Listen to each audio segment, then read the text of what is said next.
तपाईको बोली हाम्रो आवाज तपाईको युगवाणी नेटवर्क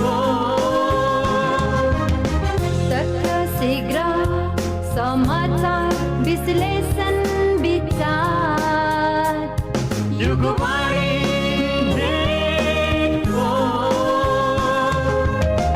विकासमा सहभागिताका लागि युगवाणी नेटवर्क समुदायका लागि सञ्चार युगवाणी नेटवर्क।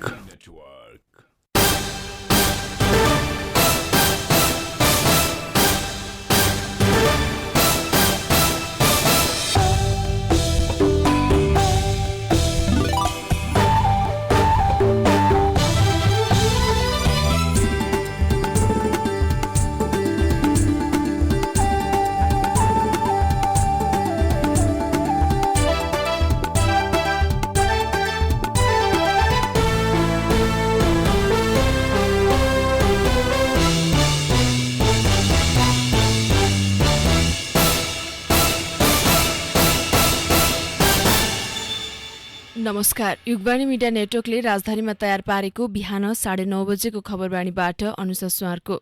खबरवाणी काठमाडौँमा रेडियो उपत्यका 87.6 मेगाहर्ज र रेडियो उपत्यका.com.np मार्फत सुनिरहनु भएको छ। खबरवाणी सुरु गरौं मुख्य खबरका शीर्षकबाट।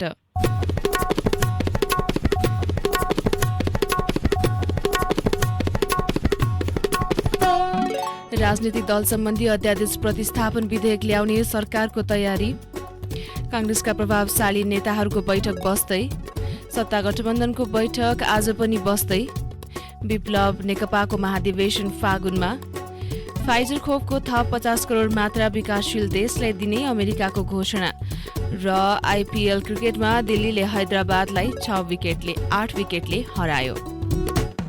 हरेक व्यवसायको ठुलो समाधान होलसेल कम्प्लेक्सको ठुलो पहिचान सुविधा सम्पन्न अत्याधुनिक नेपालकै ठुलो क्षेत्रमा बनेको एनबीटीसी होलसेल कम्प्लेक्स। हरेक सामान एउटै छाना मुनि पाइने सबैभन्दा भव्य चाहे जस्तै हुने काठमाडौँको नाका कलङ्की रिङ रोडमा रहेको हजारौं आउटलेट्स ठुलो क्षेत्रमा बनेको एनबीटीसी होलसेल कम्प्लेक्स। काठमाडौँको मुख्य नाका कलङ्कीमा अवस्थित बिहान 7 बजेदेखि खुल्ने रिफ्रेशमेन्ट र चेन्जिङ रुम्सको व्यवस्था भएको करिब 1000 आउटलेट्स, 26 एस्केलेटर्स, 7 लिफ्टहरू, पर्याप्त parking space, 2.2 kilometre shopping length, 5,25,000 square फिटमा फैलिएको 77 जिल्लामै ढुवानीको व्यवस्था। NBTC national business trade centre. यहाँ एउटै छाना मुनि रेडिमेड लत्ता कपडा, जुत्ता चप्पल, cap, belt, bag, purse, kurta salwar, sari, cosmetic, चस्मा, खेलौना, इलेक्ट्रोनिक्स लगायतका सम्पूर्ण सामग्रीहरूको होलसेल कम्प्लेक्स। एनबीटीसी नेपालकै सबैभन्दा ठुलो wholesale complex. Oh my God Vinita, तिम्रो घरमा त अल्ट्राटेक ब्रान्डको सामान मात्रै पो देख्छु। हो नि, हाम्रो घरमा त अल्ट्राटेक ब्रान्डका घरायसी सामानले भरिएको छ। बलियो र टिकाउका साथै भरपर्दो सेवाको लागि ढुक्क छु। त्यही त, kitchen chimney, cooking range, oven, fridge, induction चुलो, इन्फ्रारेड चुलो, स्ट्यान्ड फ्यान, वल फ्यान र आरो फिल्टर पनि रहेछ। यो आरो फिल्टरमा त तातो पानी र चिसो पानी पनि आउँछ। अनि तरकारी फलफुल पखाल्न डिटक्सिफायर पनि छ। म पनि आजै अल्ट्रा सोरुम जान्छु र सबै सामान लिएर आउँछु। कहाँ जाँदा उचित होला? अल्ट्राका घरायसी सामान देशैभर उपलब्ध छ। नजिकैको डिलर तथा डिस्ट्रिब्युटरमा जाने नि। For more details, visit www.ultragroup.com.np. Phone number 014117043 4117143. World Trade Center, 2nd floor, Tripureshwar. For dealer and distributor, 9851 000 505, Ultra Group.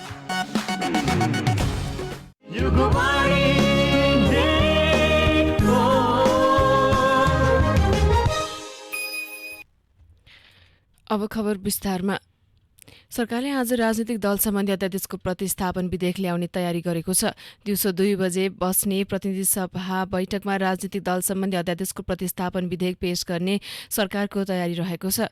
सत्ता गठबन्धनमा रहेको नेकपा माओवादी केन्द्रका प्रवक्ता कृष्णबहादुर महराले सरकारले अध्यादेश प्रतिस्थापन विधेयक ल्याउने तयारी भएको जानकारी दिनुभयो।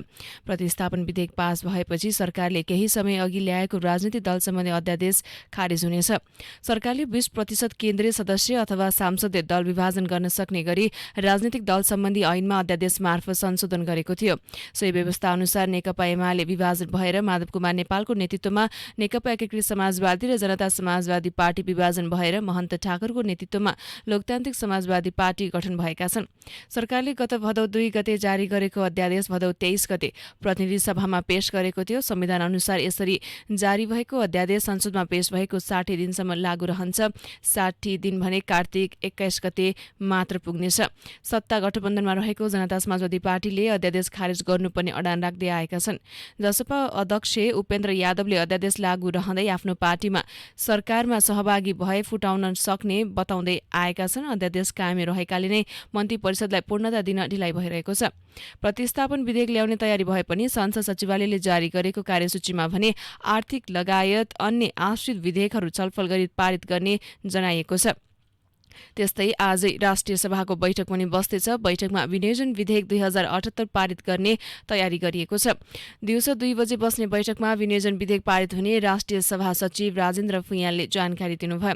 गत मंगलबारको बैठकमा प्रमुख प्रतिपक्ष दल एमालेको नाराबाजीको बीच विनियोजन विधेयक छलफलका लागि टेबल गरिएको थियो। प्रतिनिधि सभाबाट पारित भएर राष्ट्रिय सभामा गएको विनियोजन विधेयक पुनः प्रतिनिधि सभामा ल्याई पास गराएर राष्ट्रपतिकोमा प्रमाणीकरणको लागि लगिनेछ। आज राष्ट्रिय सभाबाट पारित गराएर प्रतिनिधि सभाबाट बैठकमा पास गराउने तयारी रहेको राष्ट्रिय सभा सचिव फुयालले जानकारी दिनुभयो। गत भदौ 30 गते अघिल्लो सरकारले ल्याएको आर्थिक अध्यादेशमाथि वर्तमान सरकारले प्रतिस्थापन विधेयक ल्याए पनि प्रतिनिधि सभा तथा राष्ट्रिय सभाबाट पास भइ नसकेको कारण सरकारलाई सञ्चित कोषबाट खर्च गर्ने बाटो बन्द भएको छ।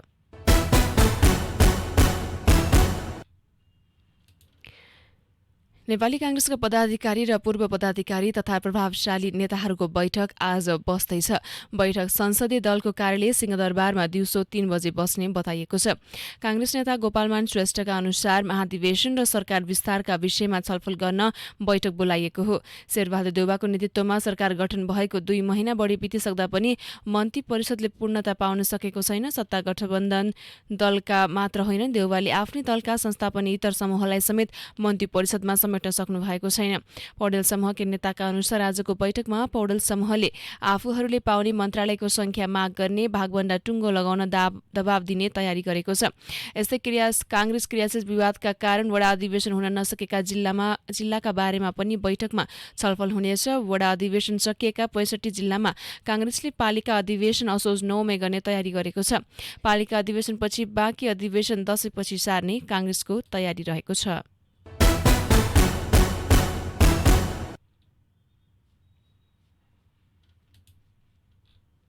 स्वास्थ्य तथा जनसङ्ख्या राज्यमन्त्री उमेश श्रेष्ठले डायलाइसिस, किडनी र क्यान्सर जस्ता रोगहरूको उपचारका लागि समयमा व्यवस्थापन गर्न नसके ठूलो महामारी बेहोर्नुपर्ने बताउनु भएको छ। सिंहदरबारमा बसेको शिक्षा तथा स्वास्थ्य समितिको बैठकमा राज्यमन्त्री श्रेष्ठले सो कुरा बताउनु भएको हो। उहाँले नेपालमा प्रत्येक वर्ष 3000 मानिसको किडनी फेल भएको विवरण आइरहेको भन्दै 5 वटा मात्रै उपचार गर्ने अस्पताल भएकाले किडनी प्रत्यारोपण गर्नका लागि पनि 2 वर्षसम्म कुर्नुपर्ने बाध्यता रहेको बताउनु भएको छ। उहाँले डायलाइसिस गर्नका लागि आवश्यकता अनुसारको सर्भिस सेन्टर नपुगेको जानकारी दिनुभयो। राज्यमन्त्री श्रेष्ठले जिल्लादेखि प्रदेशसम्म डायलाइसिस सेन्टर बनाउनु पर्ने र यसलाई सर्वसुलभ बनाउनु पर्ने बताउनु भएको छ। उहाँले सरकारले थोरैमा 200 देखि 300 वटा डायलाइसिस सेन्टर बनाउनु पर्ने योजना बनाएको बताउनु भएको छ। सरकारी अस्पताललाई अब पनि सुधार गर्न नसके ठूलो दुर्घटना हुने राज्यमन्त्री श्रेष्ठको भनाइ छ। अपरेसन गर्नका लागि 2 वर्ष कुर्नुपर्ने बाध्यता रहेको बताउनु हुँदै राज्यमन्त्री श्रेष्ठले अपरेसन सेन्टर पनि बढाउने सरकारको योजना रहेको जानकारी दिनुभयो। उहाँले प्रत्यारोपण र डायलाइसिसमा 6 महिनाभित्र ठूलो परिवर्तन हुने दावी गर्नुभएको छ।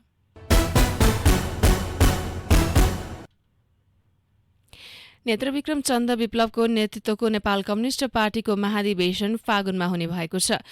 तनहुँको पर्यटकीय नगरी बन्दीपुरमा वैज्ञानिक समाजवाद प्राप्तिको लागि सङ्घर्ष गरौं, एकीकृत जनक्रान्तिमा निरन्तर अघि बढौं भन्ने नाराका साथ गरिएको केन्द्रीय समितिको बैठकले जनयुद्ध दिवसको अवसर पारेर महाधिवेशन गर्ने निर्णय भएको जिल्ला सह इन्चार्ज निरु थापाले जानकारी दिनुभयो। यसअघि कार्तिकसम्म जनवर्गीय संगठनको राष्ट्रिय सम्मेलन गर्ने समेत बैठकले निर्णय गरेको छ। मङ्सिर 8 गते पार्टी स्थापना दिवसको अवसरमा पार्टी पुनर्गठन गर्ने निर्णय समेत भएको उहाँले जानकारी दिनुभएको छ। भ्रष्टाचार विरुद्धको भण्डाफोडको लागि सडकमा प्रदर्शन गर्ने, स्वास्थ्य सामग्री खरिदका समयमा बाहिर आएका अनियमितता घटनाप्रति पनि पार्टीको गम्भीर ध्यानाकर्षण भएको सह इन्चार्ज थापाले बताउनु भएको छ। प्रतिबन्ध फुकुवापछि खुला राजनीतिमा आएर पहिलो पटक केन्द्रीय समितिको बैठक तथा 5 दिने प्रशिक्षणका क्रममा सो निर्णय भएको पार्टीले जनाएको छ। असोज 1 गतेदेखि सुरु भएको बन्द प्रशिक्षण मंगलबार राति सकिएको थियो। बन्दीपुर माउन्टेन रिसोर्टमा भएको बन्द प्रशिक्षणमा भाग लिन अरू नेतासहित महासचिव विप्लव पनि पुग्नु भएको थियो। खुला राजनीतिमा आएको पार्टीले भावी कार्यदिशा बारे जानकारी दिन केन्द्रका अतिरिक्त जिल्ला स्तरका नेता कार्यकर्तालाई प्रशिक्षण दिएको थियो। पार्टीको 11औं पूर्ण बैठक भएको र खुला राजनीतिमा आएपछि पहिलो भएकाले धेरै एजेन्डाबारे छलफल गर्नुपर्ने सह इन्चार्ज निरु थापाले बताउनु भएको छ। प्रशिक्षणमा केन्द्रीय समितिका 76 सदस्य सहभागी भएका थिए।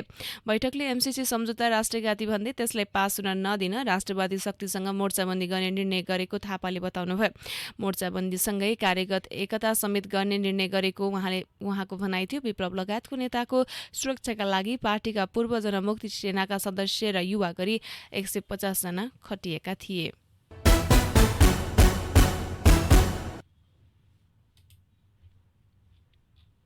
नवनियुक्त परराष्ट्र मन्त्री डाक्टर नारायण खड्कालाई भारतका विदेश मन्त्री एस जयशंकरले बधाई दिनुभएको छ। भारतीय विदेश मन्त्री जयशंकरले डाक्टर खड्कालाई सामाजिक सञ्जाल मार्फत बधाई दिनुभएको हो। भारतका विदेश मन्त्रीले खड्कासँग सहकार्य गर्न आफू प्रतिरक्षित रहेको उल्लेख गर्नुभएको छ। डाक्टर खड्का बुधबार परराष्ट्र मन्त्री नियुक्त हुनुभएको थियो। सोही दिन कार्यभार सम्हाले लगत्तै उहाँ संयुक्त राष्ट्रसङ्घको 76औं महासभामा भाग लिन न्युयोर्क प्रस्थान गर्नुभएको हो। गैराती न्युयोर्क प्रस्थान गर्नुभएका खड्का आज अपराह्न त्यहाँ पुग्दै हुनुहुन्छ। सोही सिलसिलामा भारतीय विदेश मन्त्री जयशंकर पनि हाल न्युयोर्कमै हुनुहुन्छ। खड्का र जयशंकर बीच न्युयोर्कमा भेटवार्ता हुने भएको छ। अफगानिस्तानको बदलितो राजनीतिक परिदृश्यलाई दृष्टिगत गरी सार्क मन्त्रीस्तरीय बैठक स्थगित गरिएको बेला नेपाल र भारतका विदेश मन्त्रीको भेटवार्तालाई महत्त्वपूर्णका साथ हेरिएको छ। संयुक्त राष्ट्रसङ्घको महासभाको क्रममा सार्क परराष्ट्र मन्त्रीस्तरीय साइडलाइन बैठक हुने गर्दथे, तर यस वर्ष भने बैठक रद्द गरिएको छ। गत भदौ 29 गतेदेखि जारी संयुक्त राष्ट्रसङ्घको महासभा अन्तर्गत मंगलबारदेखि उच्च स्तरीय बैठक सुरु भएको छ। सो बैठकमा सहभागी हुन मन्त्री खड्का 4 सदस्यीय नेपाली प्रतिनिधि मण्डलको नेतृत्व गर्दै न्युयोर्क पुग्नु भएको हो। मन्त्री खड्काले आशाका माध्यमबाट लचिलो निर्माण गर्दै कोभिड-19बाट पुनर्स्थापना, दिगो पुनर्निर्माण, पृथ्वीको आवश्यकता पूरा गर्न तथा जनताका अधिकारलाई सम्मान गर्दै संयुक्त राष्ट्रसङ्घलाई पुनर्जागृत गराउने विषयमा सम्बोधन गर्ने कार्यक्रम रहेको परराष्ट्र मन्त्रालयले जनाएको छ।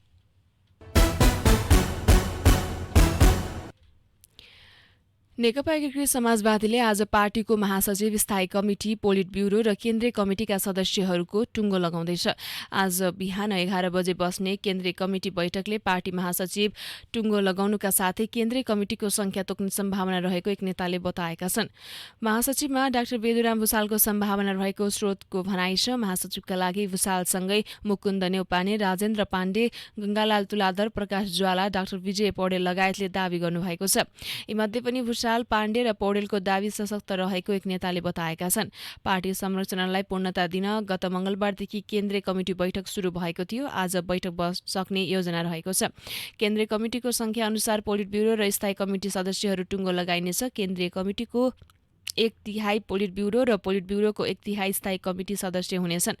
हाल स्थायी कमिटिमा अध्यक्ष माधव कुमार नेपाल, वरिष्ठ नेता झलनाथ खनाल सहित मुकुन्द नेउपाने, डाक्टर बेदुराम भुसाल र रमेश हमाल हुनुहुन्छ।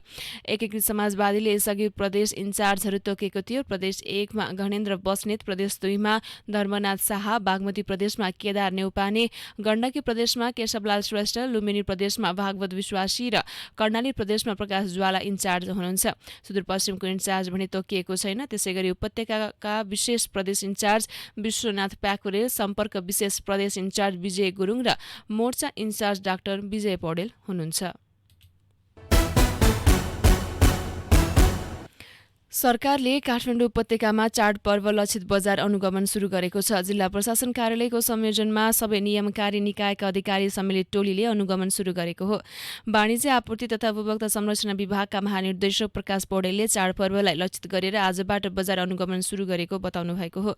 उहाँका अनुसार अनुगमन टोलीमा जिल्ला प्रशासन कार्यालय, वाणिज्य विभाग, खाद्य गुणस्तर विभाग, औषधि विभाग लगायतका प्रतिनिधिहरू हुनुहुन्छ। सो टोलीले खाद्यान्न, मासु, तरकारी, औषधि लगायत विभिन्न बजार पसलहरूको अनुगमन गर्नेछ। अनुगमनको क्रममा कैफियत भेटिए कारण बमोजिम कारबाही हुने महानिर्देशक पौडेलको भनाइरहेको छ। काठमाडौँ उपत्यका सहित सबै जिल्लाहरूमा पनि केन्द्रबाट अनुगमन टोली खटाउने योजना वाणिज्य आपूर्ति तथा उपभोक्ता संरक्षण विभागले बनाएको छ। राष्ट्रिय संरक्षण दिवस विभिन्न कार्यक्रम गरी मनाइँदैछ। हरेक वर्षको असोज 7 गतेलाई सरकारले राष्ट्रिय संरक्षण दिवसका रूपमा मनाउने गरेको छ। 2063 असोज 7 गते तत्कालीन वन मन्त्री गोपाल राई, वन र वातावरण क्षेत्रका विज्ञहरू डाक्टर हर्क गुरुङ, डाक्टर चन्द्र गुरुङ लगायत 24 जनाको ताप्लेजुङको घुम्सामा हेलिकप्टर दुर्घटनामा निधन भएपछि उहाँहरूको योगदानको स्मरण गर्दै आज अर्थात् असोज 7 गतेलाई राष्ट्रिय संरक्षण दिवसको रूपमा मनाउन थालिएको हो। कञ्चनजङ्घा संरक्षण क्षेत्र आयोजनाको व्यवस्थापन स्थानीय समुदायलाई हस्तान्तरण गरी फर्कने क्रममा घुन्साको फले भिरमा हेलिकप्टर ठोकेर दुर्घटना भएको थियो। नेपालमा रहेका विभिन्न वनस्पति, वन्यजन्तु, भूदृश्यहरूको संरक्षण, सम्वर्धन तथा व्यवस्थापन गर्ने उद्देश्यले स्थापित राष्ट्रिय निकुञ्ज तथा वन्यजन्तु संरक्षण विभाग अन्तर्गत 12 राष्ट्रिय निकुञ्ज, 1 वन्यजन्तु आरक्षक, 1 शिकार आरक्षक, 6 संरक्षण क्षेत्र तथा 13 मध्यवर्ती क्षेत्र घोषणा भएर व्यवस्थापिका कार्यहरू सञ्चालन गर्दै आएका छन्। संरक्षित क्षेत्रहरूले 2072 सालसम्म नेपालको कुल क्षेत्रफलको 23.39% भूभाग ओगटेको छ। तर वन व्यवस्थापन र जैविक विविधता संरक्षणका काम प्रभावकारी हुन नसकेकाले संरक्षणमा चुनौती बढ्दै गएको विज्ञहरूले बताएका छन्। विदेश, खेल र मौसमका खबर बाँकी नै छन्। खबरबाणीमा एकैछिन विश्राम। हरेक व्यवसायको ठुलो समाधान, होलसेल कम्प्लेक्सको ठुलो पहिचान, सुविधा सम्पन्न अत्याधुनिक नेपालकै ठुलो क्षेत्रमा बनेको एनबिटिसी होलसेल कम्प्लेक्स। हरेक सामान एउटै छाना मुनि पाइने, सबैभन्दा भव्य चाहे जस्तै हुने, काठमाडौँको नाका कलङ्की रिङ रोडमा रहेको हजारौं आउटलेट्स ठुलो क्षेत्रमा बनेको एनबिटिसी होलसेल कम्प्लेक्स। काठमाडौँको मुख्य नाका कलङ्कीमा अवस्थित बिहान 7 बजेदेखि खुल्ने रिफ्रेशमेन्ट र चेन्जिङ रुम्सको व्यवस्था भएको, करिब 1000 आउटलेट्स, 26 एस्केलेटर्स, 7 लिफ्टहरू, पर्याप्त parking space, 2.2 kilometre shopping length, 5,25,000 square फिटमा फैलिएको 77 जिल्लामै ढुवानीको व्यवस्था। NBTC national business trade centre. यहाँ एउटै छाना मुनि रेडिमेड लत्ता कपडा, जुत्ता चप्पल, cap, belt, bag, purse, kurta salwar, sari, cosmetic, चस्मा, खेलौना, इलेक्ट्रोनिक्स लगायतका सम्पूर्ण सामग्रीहरूको होलसेल कम्प्लेक्स। एनबिटिसी नेपालकै सबैभन्दा ठुलो होलसेल कम्प्लेक्स।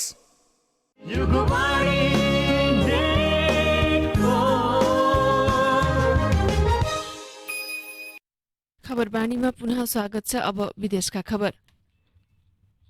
अमेरिकाले विकासशील देशहरूलाई कोरोना भाइरस विरुद्धको फाइजर खोपको थप 50 करोड मात्रा खोप दिने भएको छ।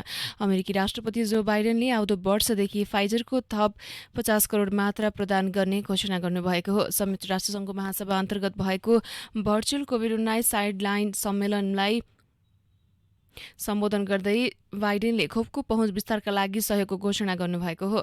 विश्वको जनसङ्ख्याको कम्तीमा 70%लाई खोप प्रदान गर्नका लागि 11 अर्ब मात्र खोप चाहिने विज्ञहरूले बताउने गरेका छन्। विश्व स्वास्थ्य संगठन WHOले यो वर्ष सन् 2021को अन्त्यसम्ममा सबै देशमा कम्तीमा 40% मानिसलाई खोप लगाउने लक्ष्य तोकेको छ। तर सो लक्ष्य पनि पूरा हुने सम्भावना रहेको छैन। विश्वका धनी देशमा हालसम्म कम्तीमा आधा जनसङ्ख्यालाई खोपको कम्तीमा 1 मात्रा दिइएको छ। तर कम आय भएका देशमा मात्रै 2% मानिसले खोपको कम्तीमा 1 मात्रा लगाउन पाएको अक्सफोर्ड विश्वविद्यालयले जनाएको छ। वायु प्रदूषण यसअघि आकलन गरिएका भन्दा पनि घातक देखिएको भन्दै विश्व स्वास्थ्य संगठन WHOले चेतावनी दिएको छ।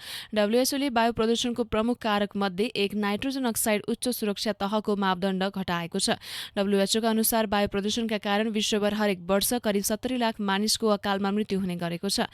वायु प्रदूषणबाट न्यून तथा न्यून मध्यम आय भएका देशका नागरिक बढी प्रभावित भएका छन्। आर्थिक विकासका लागि जीवाश्म इन्धनमा भर पर्नेको संख्या अधिक हुँदा प्रभाव बढी देखिएको हो। धूम्रपान र अस्वास्थ्यकर खानपान सरह नै वायु प्रदूषण घातक रहेको WHOले बताउँदै आएको छ।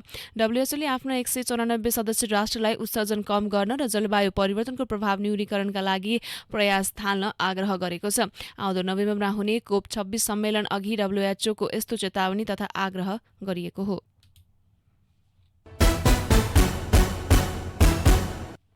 अब खेल। इन्डियन प्रिमियर लिग IPL क्रिकेटमा दिल्ली क्यापिटल्सले सनराइजर्स हैदराबादलाई 8 विकेटले हराएको छ। गैराती दुबईमा भएको खेलमा हैदराबादले दिएको 135 रनको लक्ष्य दिल्लीले 17 ओभर 5 बलमा मात्र 2 विकेट गुमाएर पूरा गर्यो। दिल्लीको जितमा श्रेयस आयरले अबोचित 47 रन जोडे। त्यस्तै ऋषभ पन्तले अबोचित 35 रन बनाए। शिखर धवनले 42 रन जोड्दा पृथ्वी शाहले 11 रन बनाए। हैदराबादका खलिल अहमद र राशिद खानले एक विकेट लिए। यसअघि पहिलो ब्याटिङ गरेको हैदराबादले 20 ओभरमा 9 विकेट गुमाएर 134 रन जोडेको थियो। यो जितसँगै दिल्ली लिगको शीर्ष स्थानमा उक्लिएको छ। दिल्लीले 9 खेलमा 14 अङ्क जोडेको छ। हैदराबादले 8 खेलमा 2 अङ्क जोडेको छ।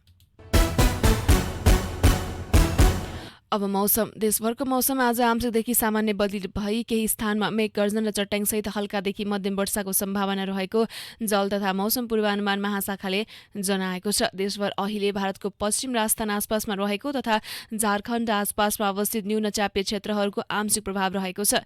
यस्तै मनसुन न्यूनचापीय रेखा औसत स्थानभन्दा थोरै दक्षिणतिर रहेको मौसमविदले बताएका छन्। अहिले देशभर आंशिकदेखि सामान्य बदली रहेको छ। लुम्बिनी, कर्णाली, सुदूरपश्चिम र प्रदेश 1 का थोरै स्थानमा हल्का वर्षा भइरहेको छ। आज दिउँसो देशभर आंशिकदेखि सामान्य बदली रही केही स्थानहरूमा मेघ गर्जन र चट्याङ सहितको हल्कादेखि मध्यम वर्षाको सम्भावना रहेको छ। त्यस्तै राति देशभर आंशिकदेखि सामान्य बदली रही थोरै स्थानमा मेघ गर्जन र चट्याङ सहित हल्कादेखि मध्यम वर्षाको सम्भावना रहेको छ। खबरवाणीको अन्तिममा मुख्य खबरका शीर्षक फेरि एकपल्ट।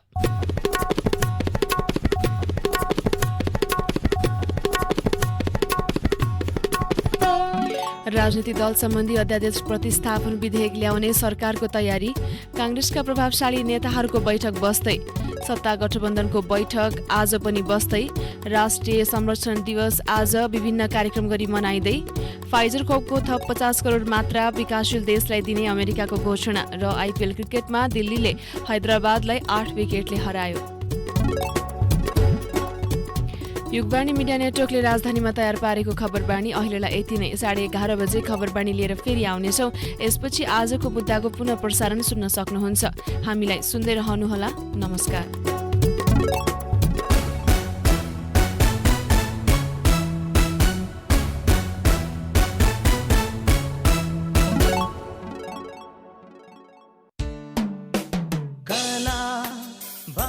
संस्कृति सबै हटाउने शहरदेखि गाउँ घरका आवाज लिया